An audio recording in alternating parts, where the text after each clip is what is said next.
you are flattening the curve pada sektor kesehatan, maka kita juga flattening the curve pada sektor ekonomi, gitu ya.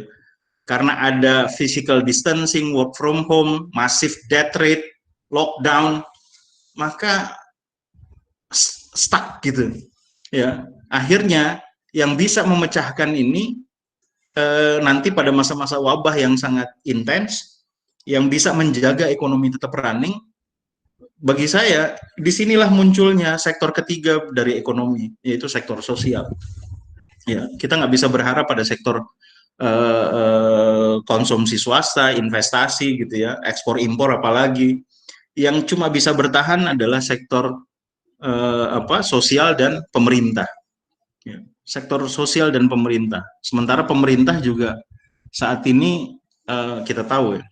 Tapi kalau bicara tentang global, maka pemerintah lah harus masuk di sini karena perannya menjadi krusial. Buat saya itu ya. Jadi ke depan ketika wabahnya sudah masuk pada periode peak, semua orang menjaga diri untuk interaksi di luar rumah, maka yang menjadi motor ekonomi adalah sektor sosial dan sektor government.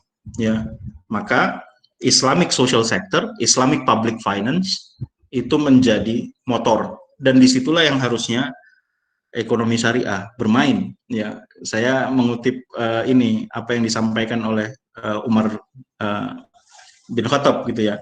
Ketika beliau katakan tugas saya adalah menjaga kebutuhan dasar masyarakat pada semua kondisi, mau kondisi krisis ataupun kondisi yang tidak krisis, menjaga agar masyarakat miskin itu dapat kebutuhan dasarnya. Agar apa? Kalau Yusuf Qaradawi kan katakan menjaga kebutuhan dasar itu berdasar menjaga keimanan orang yang sangat terancam keimanannya. Siapa itu?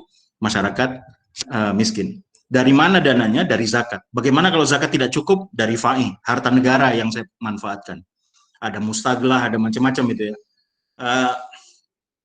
Bagaimana juga kalau zakat ditambah fai juga tidak cukup? Maka kata Umar, saya akan kenakan pajak buat orang-orang kaya. Ya. Kalau bagaimana juga kalau itu juga tidak cukup, maka beliau katakan, maka saya akan ambil semua harta dari masyarakat dan saya bagikan sama rata. Nah, kondisinya kan mengarah ke sana nih, kondisi kita saat wabah ini ya. Semua orang stuck, tidak dapat apa-apa, maka yang harus dijaga adalah mereka-mereka yang terdampak. Dari mana itu? Ya, dari zakat. Dan saya yakin begitu masifnya kondisi saat ini, zakat tidak akan pernah cukup. Ya, apalagi mengharapkan kharaj atau jizyah yang tidak pernah ada gitu. Karena tidak pernah ada kesadaran pada pihak sebelah.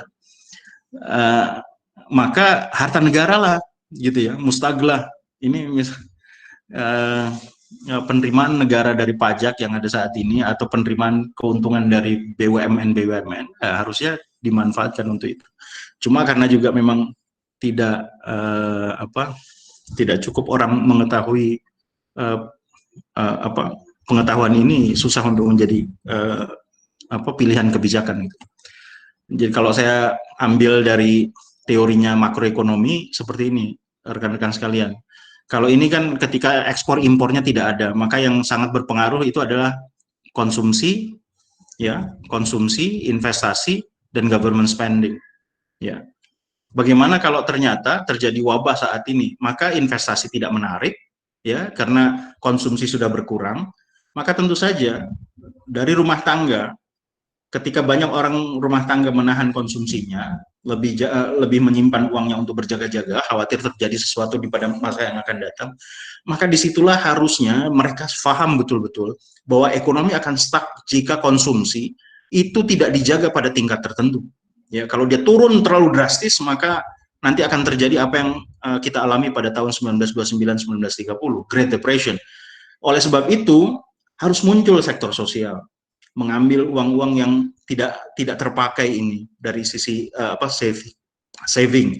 Nah, sektor sosial itulah yang kemudian terbagi ke rumah tangga yang lain agar mereka punya konsumsi. Dikonsumsi, interaksinya juga ditambah dengan teknologi supaya interaksi konsumsi masih bisa dilakukan meskipun dalam kondisi wabah. Government spending juga begitu, dia harus bisa memberikan insentif buat perusahaan, buat rumah tangga agar interaksi mesin ekonomi berjalan. Jadi bagi saya sektor sosial ini dengan government spending dia akan menjadi mesin ekonomi pada saat krisis dan wabah. Nah, ilustrasinya seperti ini. Ketika produksi barang dan jasa dari sektor swasta dan dari sektor publik sebesar ini, ketika wabah ada dia akan mengecil gitu ya. Dia akan mengecil. Sambil katakan ini lagi ya, ilustrasinya seperti ini. Dia banyak tapi kemudian dia mengecil karena demand-nya berkurang, konsumsi berkurang. Ya, saya ambil dari kurva production possibility frontier. Bagaimana dia supaya dia meningkat kembali, supaya ekonomi bisa terjaga tetap jalan gitu ya. Maka dia harus apa? Ini tadi besar menjadi kecil. Bagaimana caranya? Harus ada sektor sosial. Ya, sektor sosial. Ya, jadi sekali lagi kita harus berani berbagi pada banyak orang. Pada dasarnya untuk menjaga tingkat demand, ya, tingkat demand. Maka orang-orang itu akan menambah produksi barangnya. Begitu juga kalau government ikut main di sektor swasta, ya, government juga ikut main di sektor swasta, memproduksi barang dan jasa, gitu ya. Bisa juga melalui lembaga keuangan syariah, di mana dia menambah kemampuan sektor swasta untuk memproduksi barang, maka teorinya ya kembali ke awal gitu ya. Meskipun ya nggak sebesar semula gitu. Jadi ini yang bisa saya sampaikan rekan-rekan. Mudah-mudahan ilustrasi yang terakhir ini yang saya sampaikan adalah dengan maksud bahwa ekonomi Islam ketika masa-masa krisis seharusnya dia bisa berani tampil untuk menawarkan solusi seperti apa jurus atau inovasi yang ada yang dimiliki oleh ekonomi syariah dalam menyikapi krisis gitu. Beberapa rekan juga di perbankan sempat ada yang pernah mengatakan bahwa kondisi krisis ini ada sesuatu yang unik, apalagi hal ini berkaitan dengan preferensi masyarakat yang semakin punya sentimen kepada syariah. Jadi ada beberapa kawan di perbankan syariah mendapatkan presiden ketika krisis wabah ini ada, mungkin juga ada nuansa emosional yang membuat beberapa nasabah beralih dari konvensional ke syariah. Jadi tabungannya ke syariah bertambah. Nah, itu juga menjadi salah satu hal yang perlu perlu diperhatikan gitu ya, bahwa masyarakat jangan selalu melihat bahwa krisis itu akan menjatuhkan, tapi kita bisa melihat peluang-peluang di balik itu. Itu saja Mas Rizal. Jazakallah khair. Assalamualaikum warahmatullahi wabarakatuh. Ya, syukran dokter. Ya, sebelum kita buka sesi tanya jawab ya, saya ingin bertanya sedikit. Ya, tadi sebenarnya nasib ekonominya belum terjawab gitu. Hanya memberikan solusi-solusi gitu ya. Saya ingin kembali flashback ke satu teori Karl Marx ya, historical materialism, yang mengatakan the history is the result of material conditions rather than ideals. Ya. Nah, teori ini kan menjelaskan tentang bahwa kesadaran manusia bukan kesadaran manusia yang membentuk keadaan itu atau membentuk suatu ekonomi ya, tapi keadaan sosial lah gitulah yang membentuk mereka menjadi seperti itu. Nah, ini kan sebenarnya kritik dia terhadap kapitalisme gitu. Dan ini yang kita takutkan ya, sebagai ya sama-sama kita seorang ekonom gitu ya. Saya mungkin orang yang termasuk yang idealis ya ketimbang yang pragmatis tadi dibahas oleh antum gitu ya.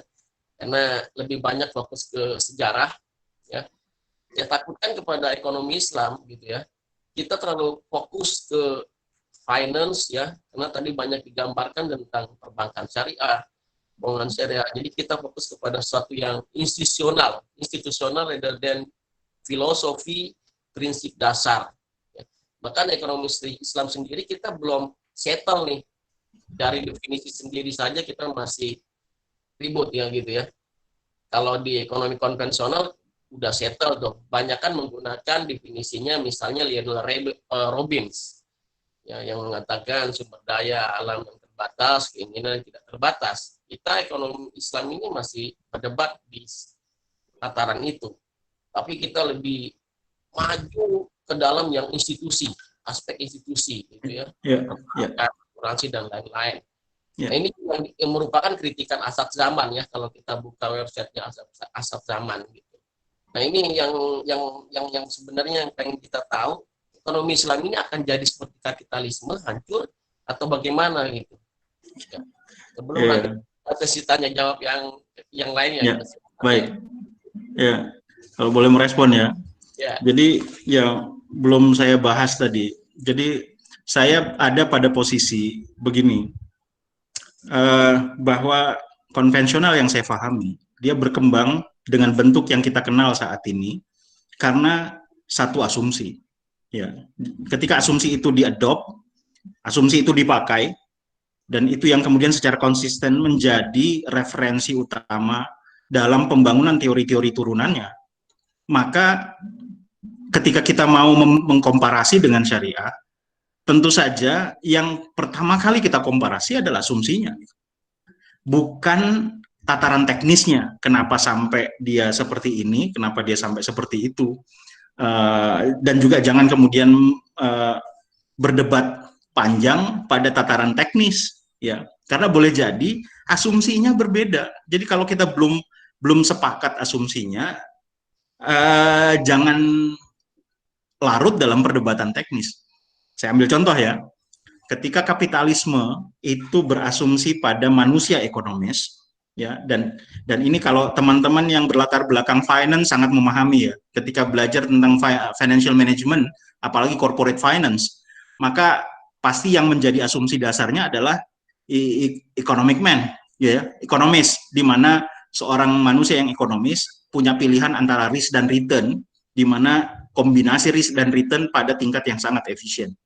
Kalau dia punya risiko tertentu, maka dengan risiko tertentu saya mau dapetin return paling tinggi. Kalau saya sudah punya rencana return tertentu, maka saya ingin risiko paling rendah. Kan itu sudah menjadi landasan asumsinya. Nah, bagaimana kalau asumsi manusia ekonomis ini berubah? Bagaimana jika manusia yang ada dan yang membangun teori-teori ekonomi syariah adalah manusia soleh? Manusia soleh itu yang gimana? Ya, kita lihat saja misalkan Nabi, para sahabat, hartanya banyak, tapi kok ternyata bajunya cuma itu-itu aja. Yang dia banyakin adalah amalnya, amal solehnya. Spending untuk dirinya, dia batasi cuma sekian. Tapi spending untuk orang lain dalam rangka maximizing good deeds-nya, itu bisa tak terhingga. Nah, konteks asumsi itu nanti akan merubah teori-teorinya. Kalau makronya gimana, kalau mikronya gimana. Saya ambil contoh. Ada mikro,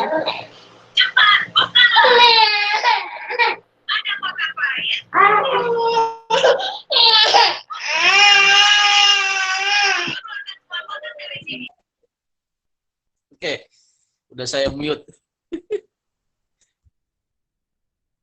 Lanjut. Mas Alinya masih di mute itu. Ya ini tadi.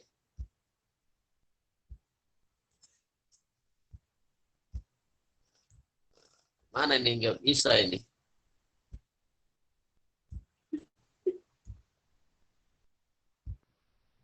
Mas Ali masih mute, Mas. Suaranya. Sudah?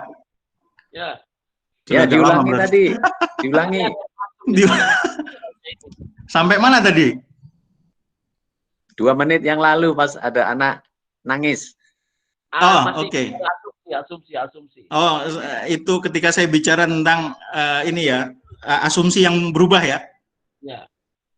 Jadi saya ambil contoh, Mas.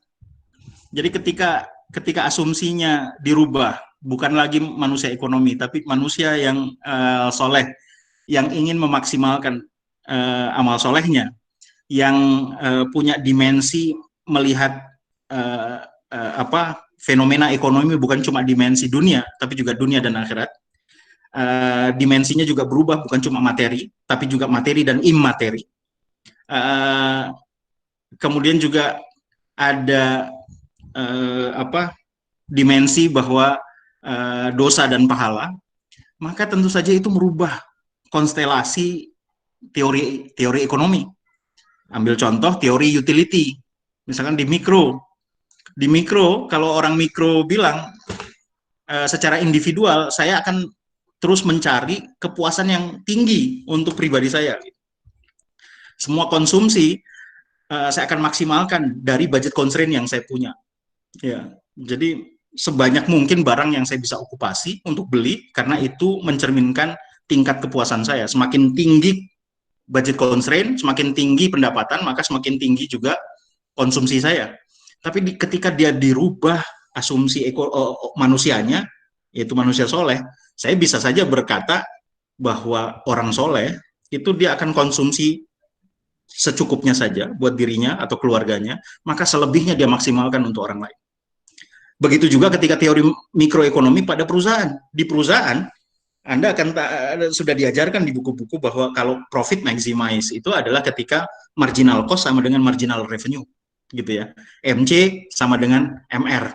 Maka kita langsung refleksikan garisnya berubah menjadi harga yang optimal.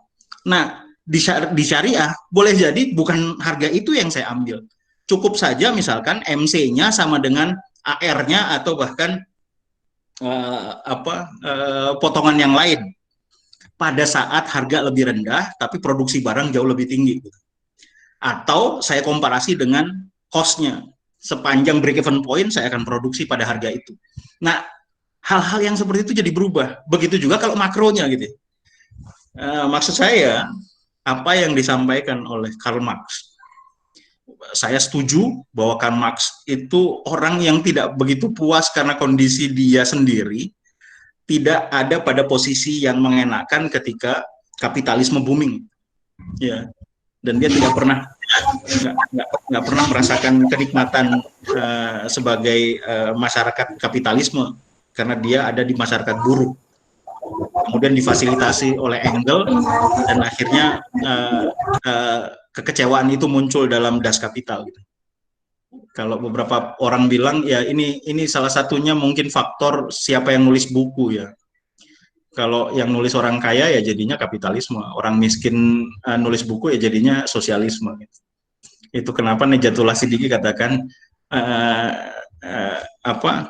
perbedaan yang paling utama dari konvensional dan syariah adalah sumber ide dari ilmu itu.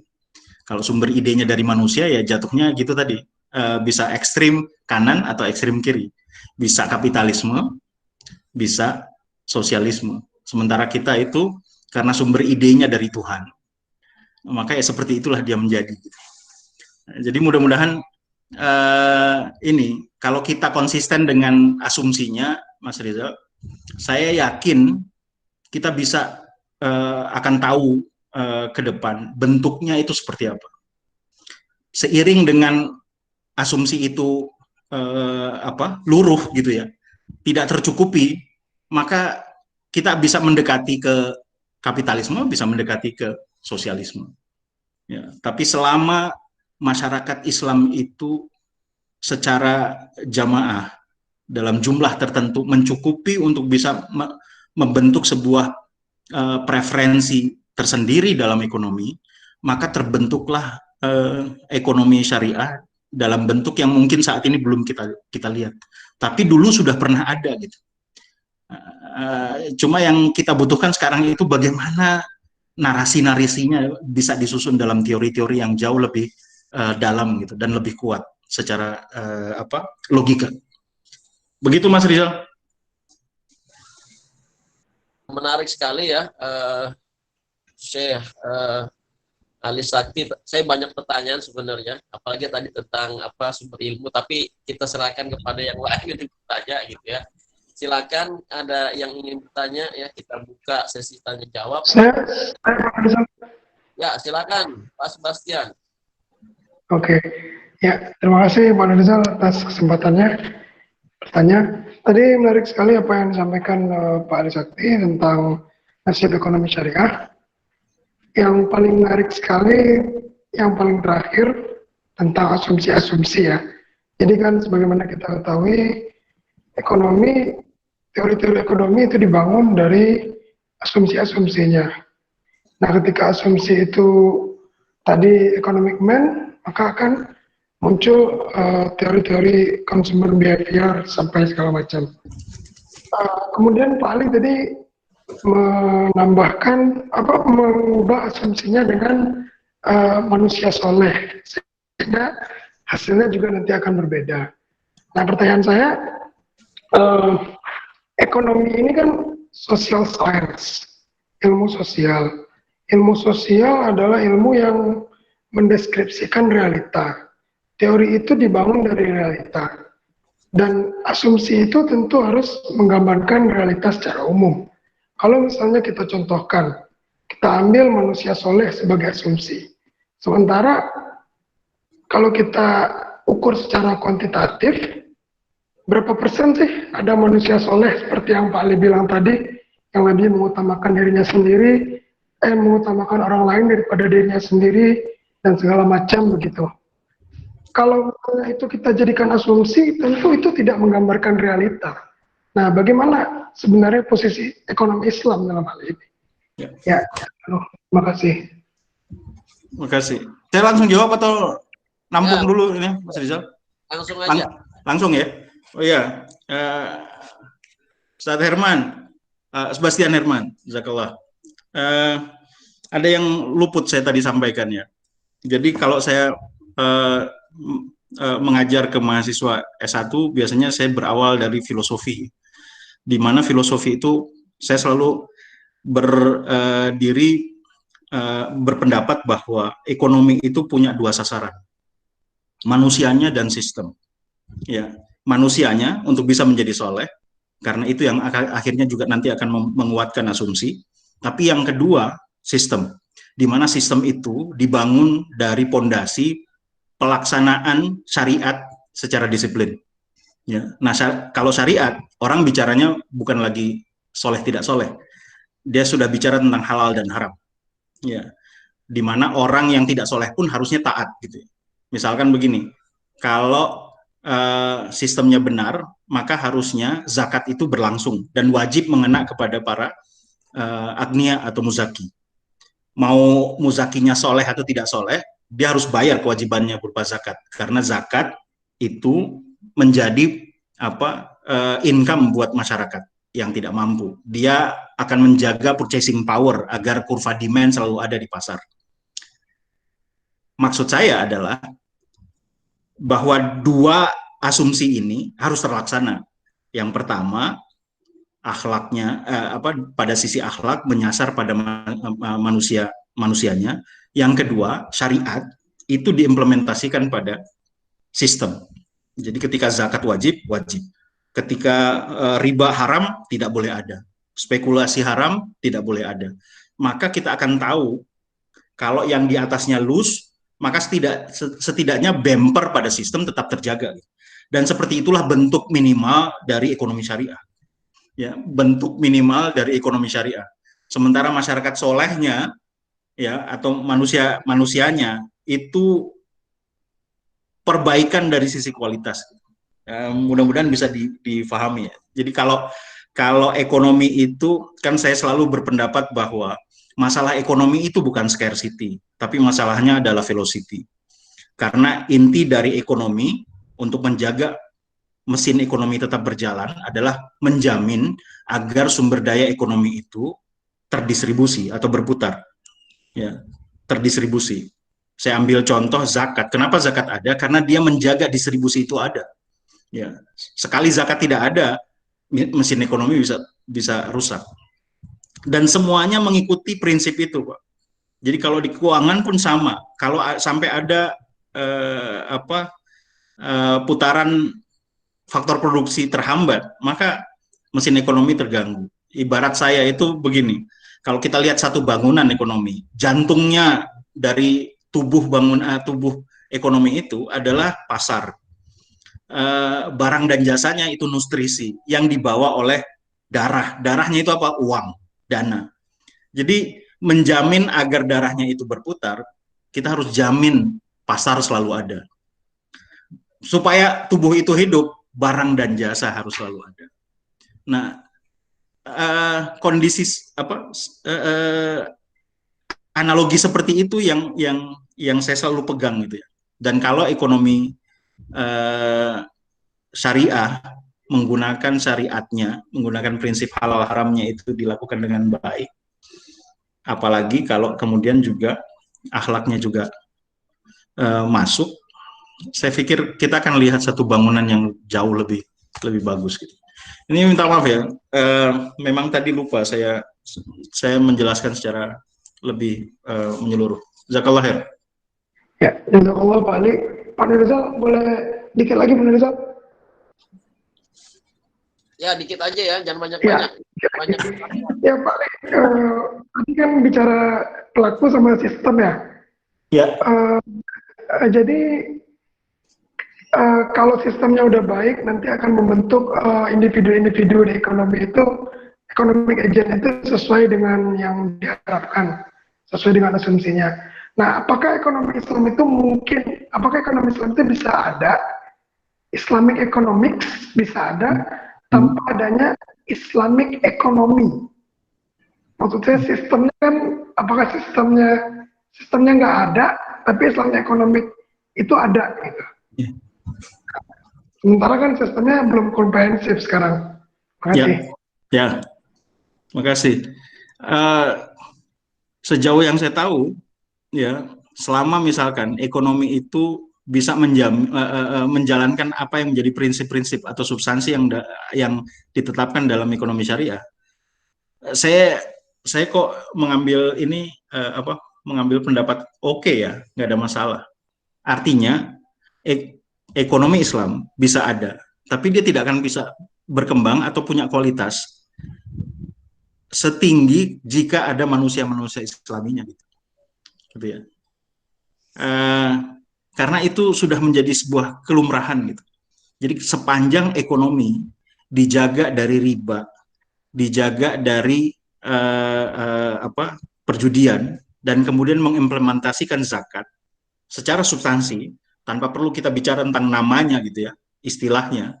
Tapi kalau itu berjalan, itu bisa kita katakan itu ekonomi Islami gitu. Tapi untuk berkembang lebih jauh, dia membutuhkan manusia-manusia yang juga bukan cuma menjalankan halal dan haram gitu. Kan dulu juga ada saya juga mungkin sependapat gitu ya. Ada yang mengatakan kalau kita cuma bicara tentang halal dan haram, akhirnya kita cuma mengimplementasikan ekonomi halal dan haram gitu. Ekonomi syariat, bukan ekonomi Islam. Karena ekonomi Islam bukan cuma bersyarat pada aplikasi halal dan haram, tapi juga akhlaknya. Sama kayak seorang ustadz selalu menjalankan pada satu titik membeli barang mewah, itu sah-sah saja. Tapi apakah kemudian etis itu dibeli ketika kita masih punya tetangga yang harus utang kanan kiri untuk bayar SPP anaknya gitu. Nah, akhirnya konteks itu membuat ekonomi menjadi lebih berkualitas. Barang yang tercipta tidak hanya menumpuk dan mengentertain orang-orang kaya saja, tapi dia juga mengakomodasi masyarakat yang tidak mampu. Ya. Nanti pada titik selanjutnya kita semua menjadi mampu dan ekonomi menjadi lebih taraf ekonominya menjadi lebih baik. Sama seperti ketika Umar bin Abdul Aziz, ketika ada seorang saudagar yang masih punya 100 onta dan 100 budak, sudah dianggap sebagai gorimin. Gitu ya. Nah, titik itu yang sebenarnya taraf ekonominya sudah begitu baik. Mungkin seperti itu, Mas Bastian. Ya, terima kasih jazakallah khair. Sama-sama. Ini ada pertanyaan ya, Dokter. Apabila ada lembaga keuangan syariah yang qadarullah kolaps di krisis, apa argumen yang paling tepat untuk kasus ini kepada masyarakat? Gimana sih? Afan. Apabila ada lembaga keuangan syariah yang qadarullah kolaps gitu ya, bangkrut di krisis ini, apa argumen yang paling tepat untuk kasus ini kepada masyarakat?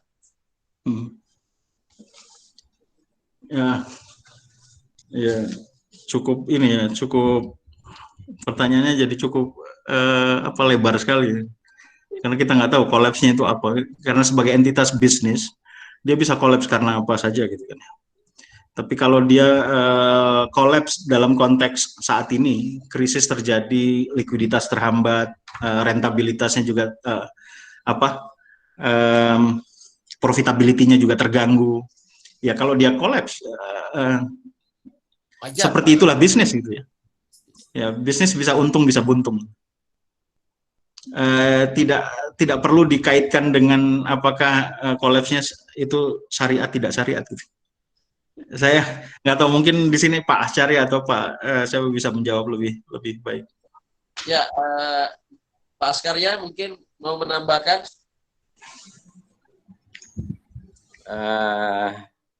Ya harusnya saya nanya Mas Ali nih, bukan saya jawab. Tapi kalau saya ditanya ya, misalnya seperti tadi pertanyaannya Mas Yaser, tentang misalnya ada bank syariah kolaps ya. Sebetulnya kan kita semua sudah sama-sama tahu ya bahwa bank syariah itu belum menerapkan ekonomi keuangan Islam yang seharusnya. Tadi yang disinggung oleh Mas Ali, harus ada orang dan syariat, ya kan? Syariat ini sebagian kan ada di dalam ketentuan, bahkan sebagian besarnya, dan juga adanya di pemerintahan yang bisa memaksakan ketentuan tadi. Dan sementara yang ada di kekuasaan sebetulnya tidak sepenuhnya memahami tadi syariat, tadi aturan, sehingga yang dibuat, yang diundangkan, misalnya bank syariah itu seperti sekarang ini, di mana sebetulnya sebagian besar sistemnya itu masih memimik perbankan konvensional, masih pooling of fund, otomatis ada mismatch, itu sudah persis banget kayak konvensional. Jadi kalau mau ditanya, kenapa bank syariah kok bisa kolaps? Ya belum kafah. Coba ikuti yang seharusnya, yang kafah. Jangan pakai pooling of fund, jangan pakai fractional reserve banking system. Coba aturannya dibedakan misalnya. Mau nggak pemerintah? Berani nggak? Kalau berani, yakin itu nggak akan kolaps. Paling-paling menurun bisnisnya, ya kan? Bisnisnya menurun, tapi nggak pernah kolaps karena risiko selalu di-share, mismatch nggak pernah terjadi, gitu kan? Aset dan liability selalu seimbang, cuma menurun, gitu kan? Kalau menurut saya begitu. Nah ini saya jadi akhirnya punya pertanyaan untuk Mas Ali. Tadi ketika kita berbicara syariat, ya, padahal sebagian syariat itu ya memang ada di individu sebagian, tapi kan sebagian ada di penguasa. Sementara penguasa tidak kita kuasai, sehingga kita tidak bisa memaksakan atau membuat aturan persis seperti yang tadi idealnya seperti apa. Nah, terus ke depan ini jadinya bagaimana supaya ya nasib ekonomi Islam ini tadi topiknya jadi justru menjadi lebih cerah ke depan gitu.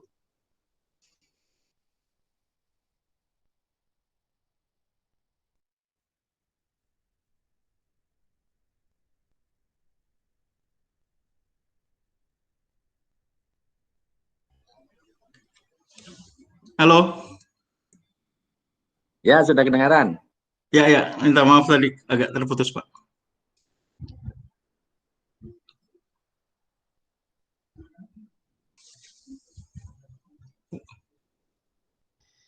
Halo? Ya, dijawab saya.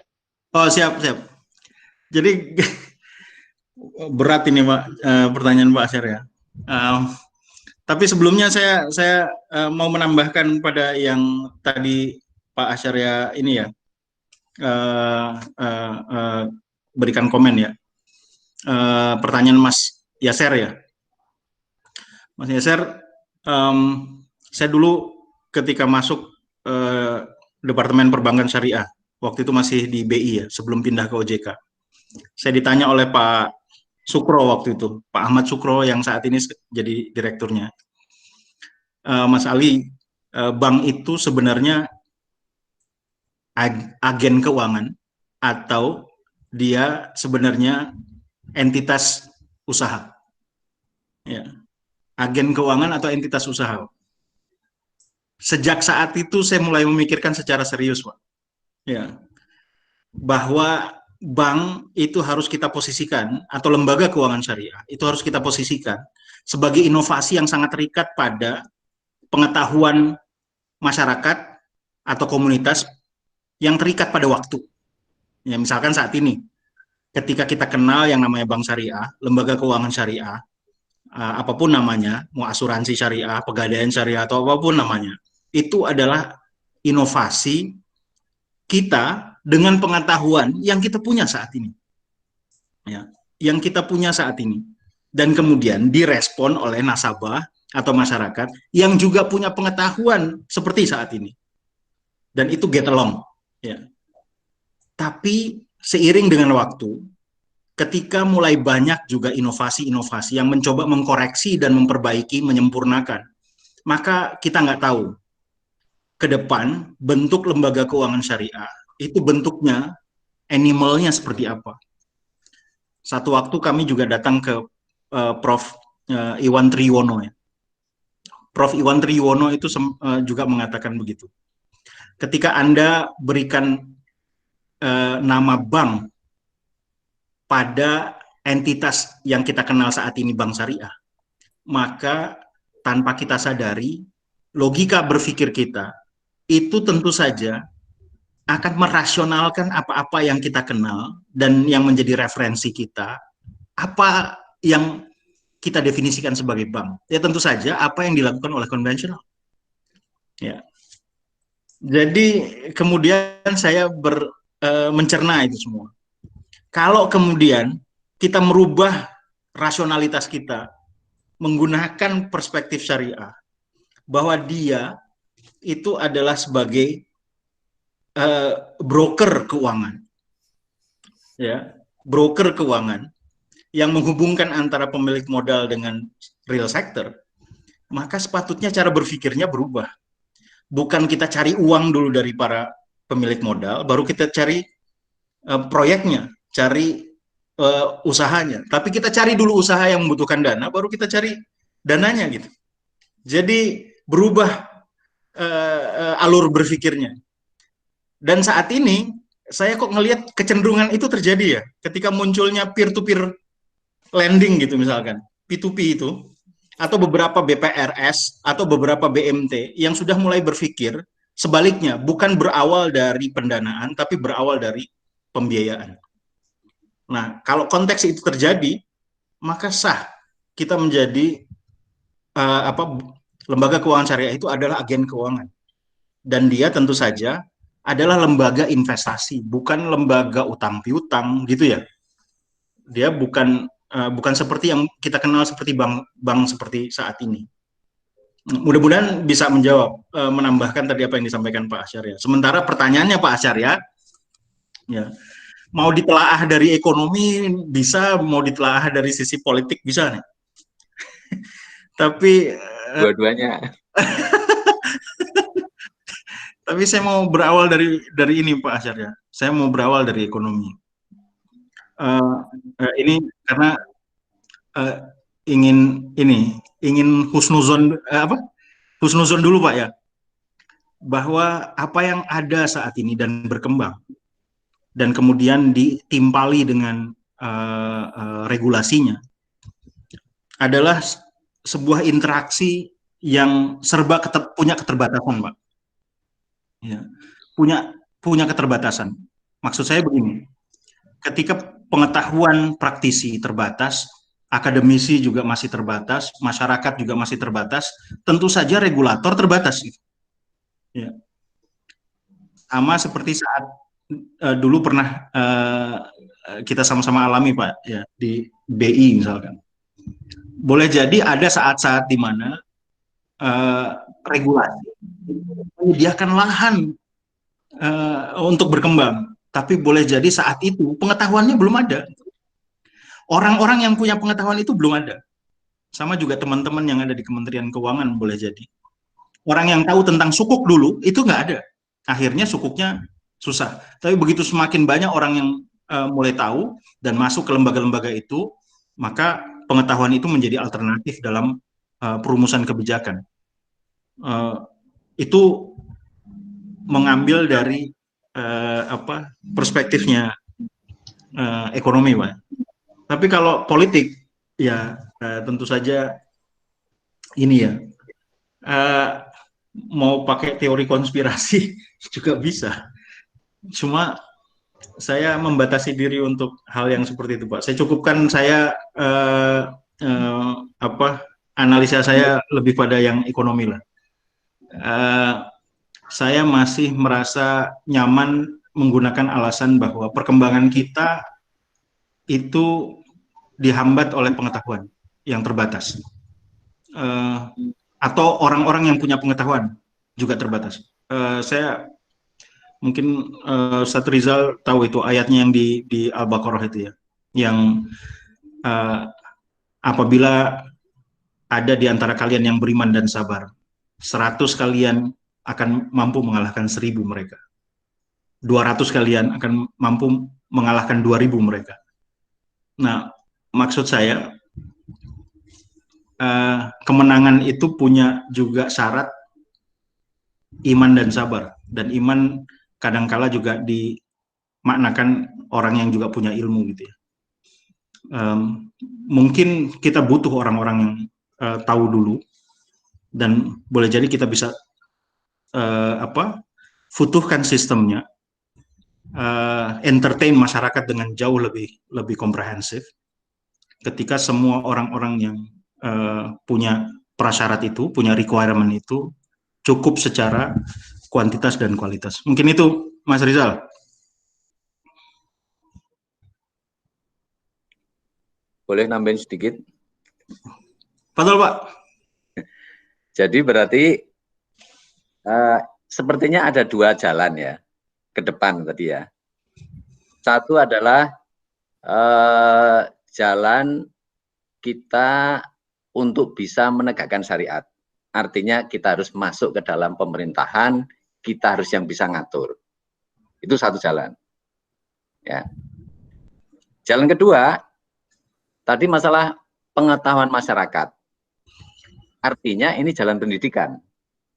Berarti mestinya kurikulum ekonomi keuangan Islam ini dimasukkan mulai dari SD, SMP, SMA, sehingga nanti kalaupun pemerintahnya mau seperti apapun, karena masyarakatnya punya pemahaman, ya masyarakat muslimnya nih ya, punya pemahaman ekonomi keuangan Islam yang paling tidak pengetahuan basic lah gitu ya, sehingga otomatis nanti yang akan terbentuk adalah lembaga keuangan nggak tahu namanya bank atau yang lain, tapi akan lebih dekat dengan lebih dekat dengan idealnya, walaupun mungkin tetap sebagian tetap masih belum bisa diterapkan, tapi paling tidak akan lebih sempurna. Paling tidak yang utama-utama ya, misalnya nih, oke, kalau uang kan nggak bisa ya, uang kertas mungkin itu dunia itu ya kan, itu kan sulit, tapi paling nggak mungkin tadi membalikkan cara berpikir yang dari liability dulu, artinya berarti pooling of fund, diubah yang berpikir adalah proyeknya dulu atau asetnya dulu, sehingga akan menjadi allocation of fund, gitu kan? Satu itu. Terus kedua, kalau orang nyimpen, ya nyimpen, berarti akadnya ya wadiah amanah, nggak diapa-apain. Nah, berarti menurut saya setuju nih. Dan kemungkinan untuk jangka panjang, jalur melalui pendidikan ini lebih menjanjikan, karena nggak terkait politik.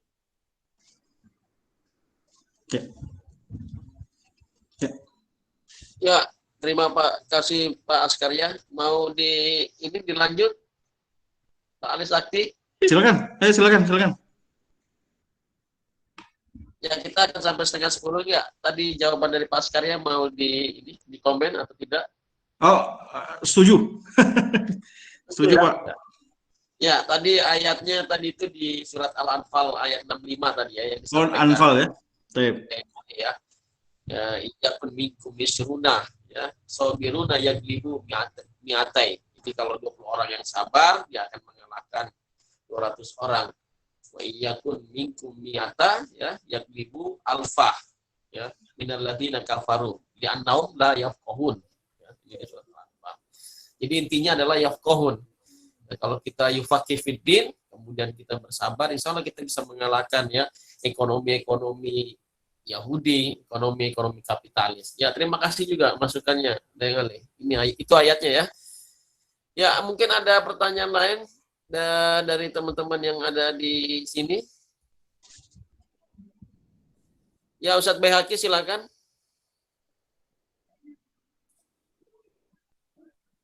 Ustadz Baihaqi. Pak Nurizal, saya izin bertanya, boleh? Ya, silakan, Dr. Rahman. Baik. Assalamualaikum warahmatullahi wabarakatuh. Waalaikumsalam warahmatullahi wabarakatuh. Terima kasih Ustadz Ali Sakti, Pak Askarya, saya Rahmat dari Kapoldi Magister di Tazkiyah. Siapa? Ya, saya kok melihat optimisme lah, kalau saya boleh bilang, optimisme bahwa konstruksi keuangan yang bank yang bentuknya financial intermediary ini memang sedang menuju redupnya gitulah, sedang redup-redupnya lah. Dan itu saya sudah sampaikan pada webinar tentang fintech ya, yang saya katakan bahwa sekarang ini masyarakat sudah melihat bahwa intermediary ini kemahalan, ya kan? Kemahalan, kita ini membayar bangkir untuk hidup mewah itu sudah terlalu lama gitulah. Intinya itu karena sebenarnya masyarakat sekarang dengan pengetahuan, akses teknologi informasi dan lain sebagainya sudah bisa mengakses risiko sendiri untuk bidang-bidang tertentu yang dia kuasai kan. Nah, kemudian tumbuhlah crowdfunding, tumbuhlah peer-to-peer lending, yang itu secara bisnis model kan memang lebih mendekati. Karena kan intermediary ini kan memang tidak dikembangkan oleh kaum muslimin, saya katakan begitu. Karena kan menurut historical economics-nya kan itu kan didirikan oleh keluarga Medici yang pertama, bisnis model yang full banking itu. Kita memang memodifikasinya menjadi bank syariah gitu. Fine dari sisi legalitas, tapi dari sisi bisnis model sepertinya itu punya banyak kelemahan kan. Yang itu kemudian yang harus diperhatikan ya kita dorong gitu, kita dorong. Saya punya banyak data mengenai bahwa sekarang sebelum pandemi itu sebenarnya posisi bank itu sedang banyak melemah karena saya banyak berinteraksi dengan grup strategic management beberapa bank ya. Mereka mengatakan susah dapat dana gitu kan. Bank yang sangat liquid 5 tahun lalu sekarang kerjaannya issue bond di Eropa gitu kan. Karena memang mereka sudah susah dan sudah susah dapat kepercayaan masyarakat untuk deposit ya. Karena sekarang moda investasi ini banyak sekali. Saya kira itu aja mungkin komen saya sedikit. Terima kasih. Terima kasih Pak. Halo? Dijawab, Dokter. Saya pikir tadi itu share ya. Terima kasih Pak Rahmat. Meskipun saya juga merasa bahwa apa yang akan kita nikmati ke depan ini, semua orang belajar ya. Apalagi ketika krisis terjadi, krisis ini terjadi, maka akan menghantam. Ada salah satu laporan itu kalau tidak salah dari saya lupa London School of Economics kalau nggak salah ya, yang mengatakan bahwa kalau dilihat dari beban utang baik pada tingkat negara maupun korporasi, maka negara dan korporasi yang punya beban utang yang paling rasio beban utang yang paling tinggi yang akan terdampak dengan krisis ini. Dan itu kemudian menyadarkan lagi bahwa praktek-praktek ekonomi berbasis utang itu harus sudah mulai dihindari. Saya sepakat dengan Bapak tadi. Dalam konteks sejarah harusnya tidak diulang-ulang kembali gitu. Ya, harusnya kita punya konstelasi interaksi yang berubah setelah krisis ini. Ya, pasca krisis saya yakin wajahnya itu akan sedikit berubah.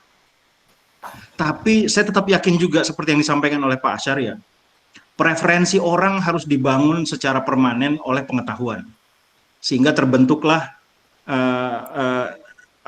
terbentuk asumsi yang signifikan berbeda dengan yang konvensional. Orang-orang sudah mulai paham, bukan seperti nanti wabah ini mengajarkan orang akan jauh lebih filantropik gitu ya, lebih sosial, maka dia nggak bisa mempertahankan pendapat bahwa yang penting saya untung sendiri, padahal penambahan keuntungan pada dirinya adalah sacrificing penderitaan pada orang lain. Nah, pemahaman-pemahaman ini akan semakin terbangun, Pak. Ya, saya yakin itu semakin terbangun. Bukan cuma sekedar karena tuntutan ekonomi syariah, tapi juga ekonomi konvensional akan menyadari kesalahan-kesalahan itu. Itu mungkin Mas Reza. Ya, terima kasih. Ya, di sini ada Rektor Institut Agama Islam Taskia. Ya, silakan, Madam, mungkin mau menyapa Daeng Ali ini. Assalamualaikum warahmatullahi wabarakatuh. Waalaikumsalam warahmatullahi wabarakatuh. Ya, alhamdulillah, terima kasih Dr. Ali yang sudah berbagi untuk alumni-alumni kita, alumni Taskia yang alhamdulillah sekarang ini sudah berkiprah di berbagai daerah di Indonesia dan termasuk di luar Indonesia. Dan memang ini menjadi satu kegiatan rutin yang koordinasikan langsung oleh Akhinan Rizal, dan tentu saja ini menjadi waktu yang sangat berharga sekali, apalagi sebagian besar memang dari nama-nama yang ada di sini berkiprah di perbankan syariah atau keuangan syariah. Dan tentu saja Dr. Ali, kita melihat dari momentum COVID-19 ini semuanya akan menyadari, bahkan harapannya sadarnya itu nggak sebentar gitu. Karena kan sekarang sudah mulai menghargai berwudu, sudah mulai menghargai kebersihan yang luar biasa. Semuanya diajarkan dari Islam. Dan bersihnya bule-bule, misalnya keluarga orang-orang di Barat ya, mereka bersih, tapi secara fisik saja, secara luaran bersihnya. Tapi dari dalamnya mereka belum tahu bagaimana bersih ya. Jadinya itu baru dari segi hal-hal yang sifatnya kebiasaan. Dari segi keuangan sekarang ini sudah mulai memikirkan banyak hal. Kita tahu harga emas sekarang ini naik menjulang tinggi, dan harga minyak yang tadinya menjadi petrodolar sekarang sudah tidak berharga lagi. Ini menjadi suatu signal bahwa ada sesuatu yang salah dalam sistem kita gitu. Yang sebenarnya tahun lalu Trump juga sudah menyadari, dan sudah, apakah itu keceplosan atau apa, atau ini ya, bahwa kita harusnya balik lagi ke real assets gitu untuk pencetakan uang. Ini harapannya bisa menjadi satu momentum bagi kita. Walaupun kemarin kita sedikit menuliskan 7 paket kebijakan ekonomi dan keuangan syariah, mungkin belum terlalu dalam, mungkin belum terlalu banyak mewakili permasalahan-permasalahan atau solusi-solusi untuk permasalahan-permasalahan yang kita hadapi. Tapi alhamdulillah sudah dibaca oleh berbagai otoritas dan mendapatkan cukup feedback yang baik dari Bank Indonesia, dari Kementerian Keuangan, dan harapannya alumni-alumni yang mendengar saat ini ataupun siapapun termasuk juga ISEFIT kita, termasuk juga alumni IIUM alumni kita. Apa yang bisa kita kontribusikan untuk Indonesia dalam keadaan seperti ini?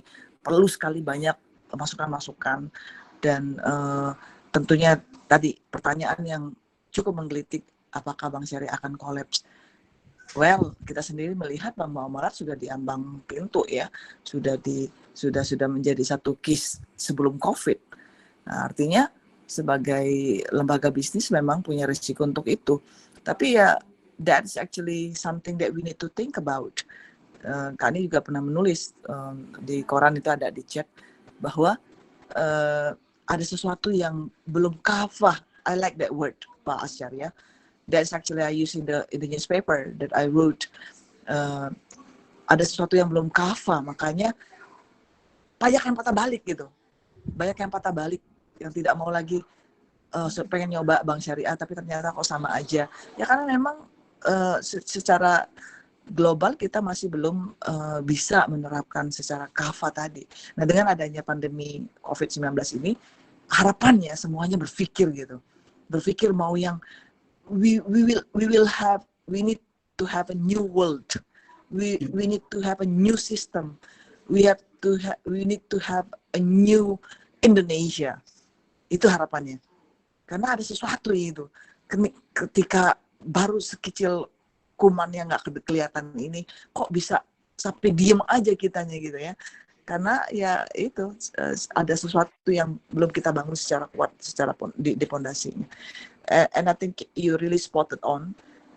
We need to think a lot apa yang terjadi saat ini, dan tentunya terus kita berinovasi, terus kita sumbangkan ide-ide, sumbangkan banyak lagi kita membaca, banyak lagi kita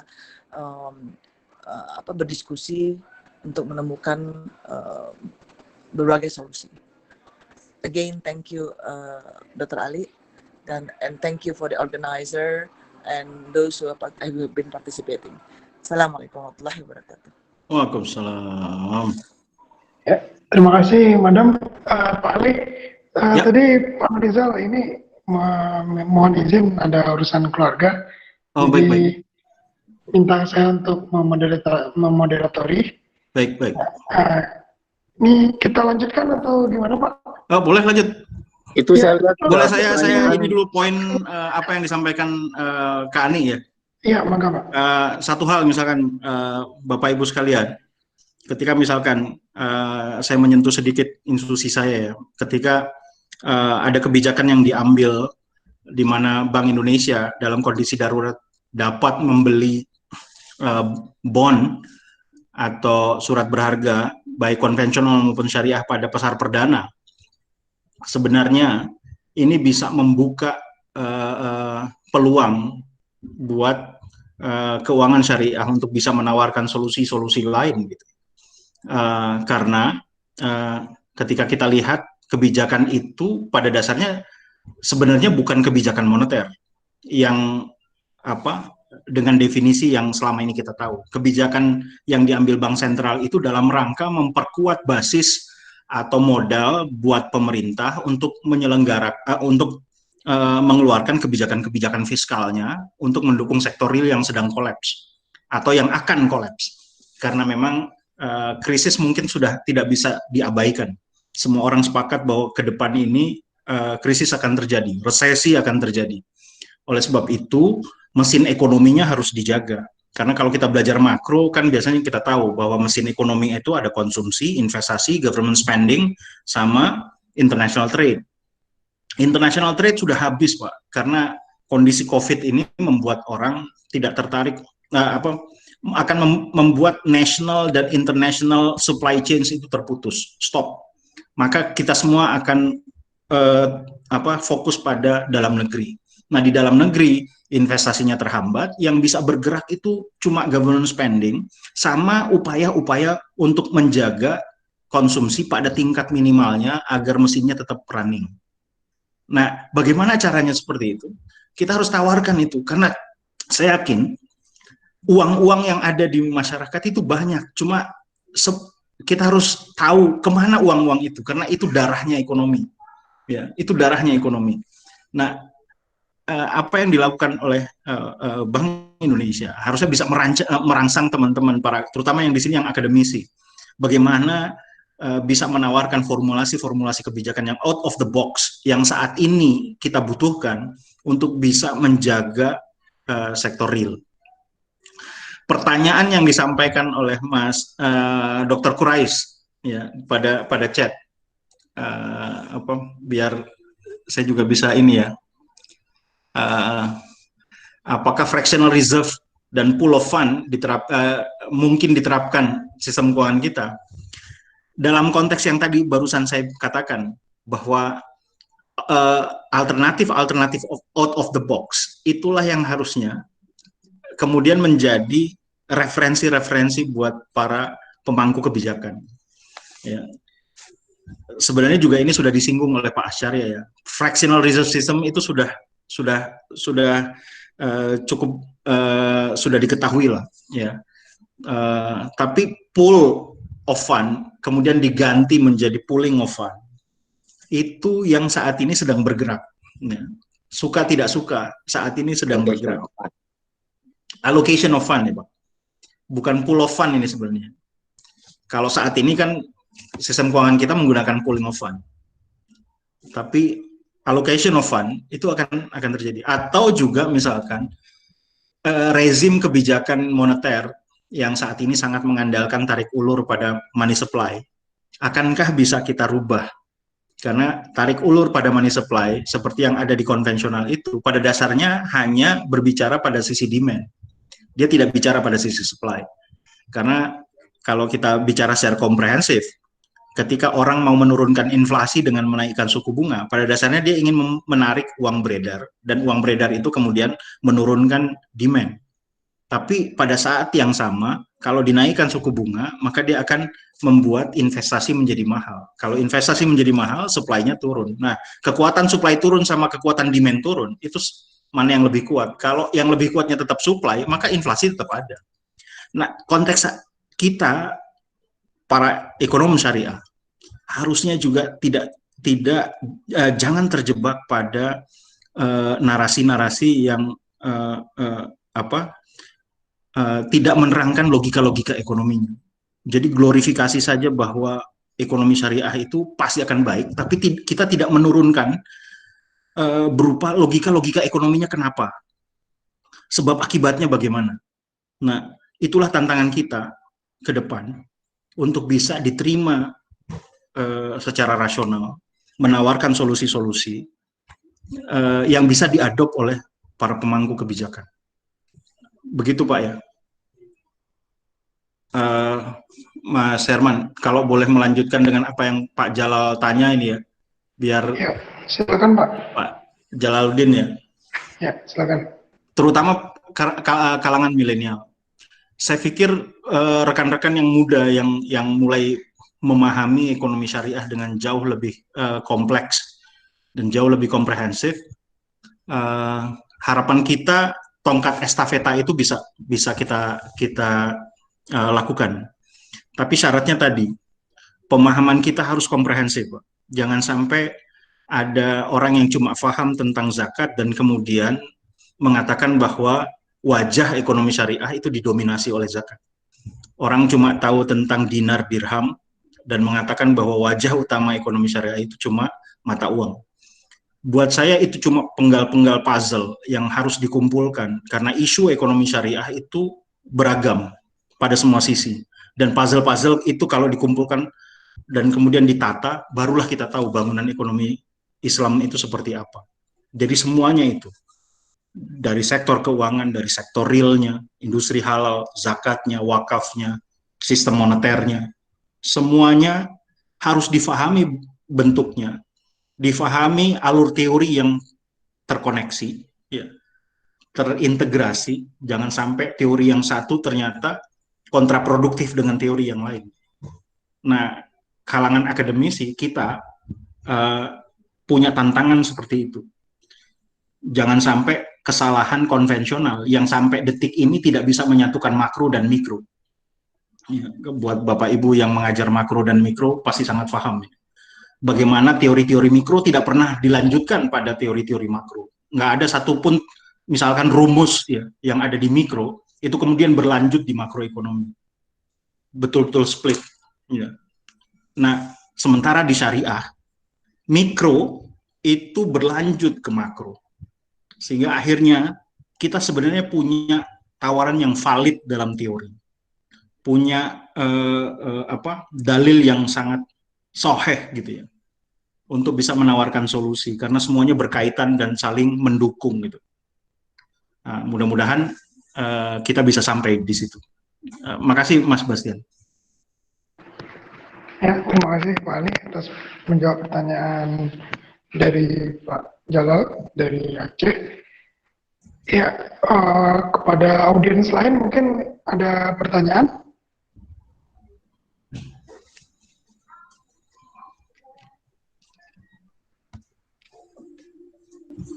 Itu Pak Imam mau tanya itu, Pak Imam Baihaqi katanya mau tanya. Oh iya, Pak Imam, silakan Pak.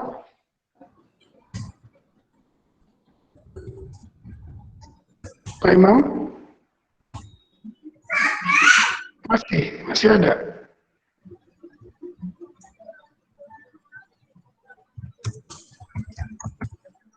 Oh, mungkin sudah tidak di Google Meet lagi. Ya.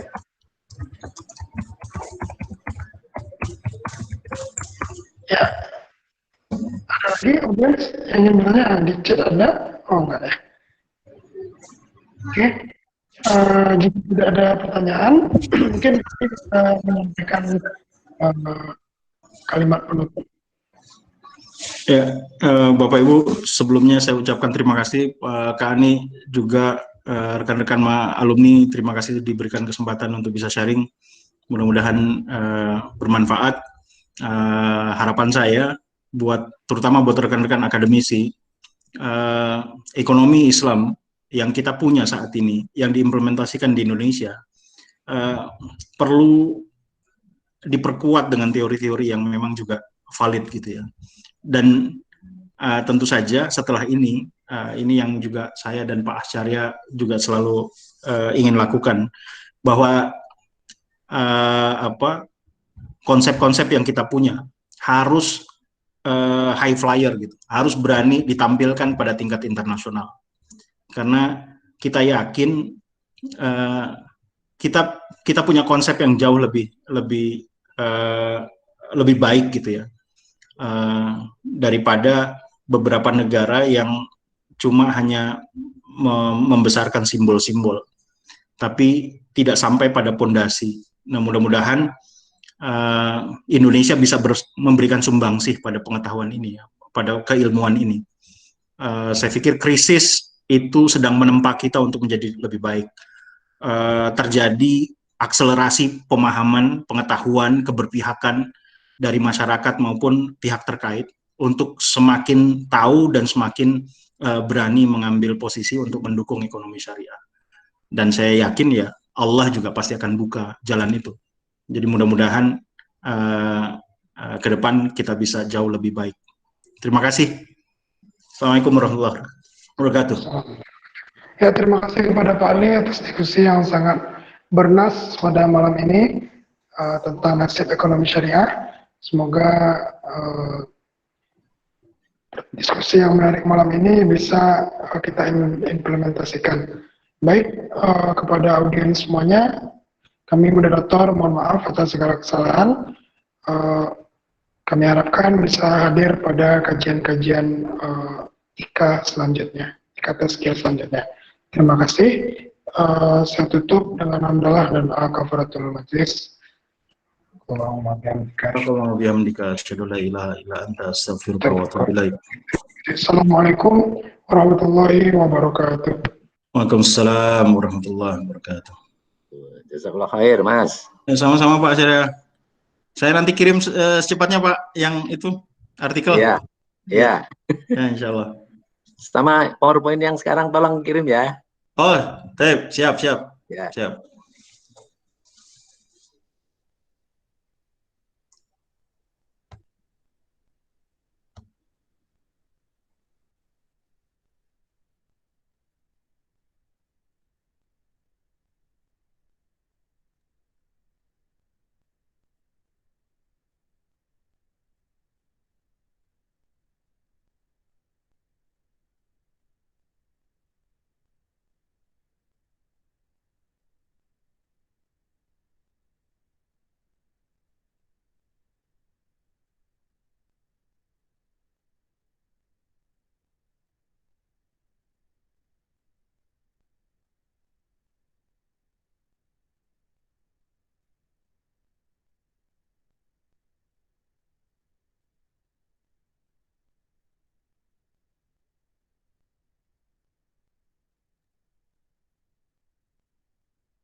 Kak Jebel, kajiannya sharingnya baru aja selesai.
Kak Jebel, Kak Budiman,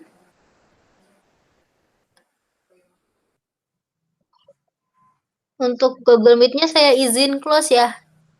Insya Allah kita sambung lagi di hari Sabtu untuk sharing IKA Taskianya.